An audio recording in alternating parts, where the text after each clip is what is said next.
तुम्ही जितकं कंट्रोल करता तितकंच मूल तुमच्यापासून दूर जातो. एक आई होती, तिला वाटायचं की मी सगळं बरोबर करते. रोज ती आपल्या मुलाचा फोन चेक करायची, फ्रेंड्स चेक करायची, चॅट्स चेक करायची, सगळं चेक करायची. मुलगा होता तो हळूहळू शांत होत गेला. विरोध त्याने कोणत्याही प्रकारे केला नाही, पण शेअरिंग पण केला नाही. तिला ना वाटलं की माझं मूल आहे ना ते परफेक्ट आहे असं तिला वाटलं. पण एक दिवस आईने त्याचा फोन चेक केला. फोन चेक केल्यानंतर मुलाने जो पासवर्ड होता मोबाईलचा तो बदलला होता.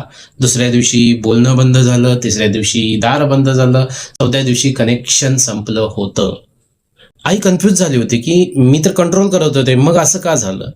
रियालिटी सिंपल आहे. कंट्रोलमुळे एकामेकावरचा विश्वास आहे तो थोडा थोडा ढळत जातो, पण इमोशनल डिस्टन्स पण त्यामध्ये वाढत असतो. कनेक्शनमुळे ट्रस्ट बिल्डअप होतं आणि मूल स्वतःहून शेअर देखील करतं. लक्षात ठेवा, फिअर बिल्ड्स डिस्टन्स आणि ट्रस्ट बिल्ड्स कनेक्शन्स. कंट्रोल केलं तर मूल ऐकेल पण कनेक्ट होणार नाही.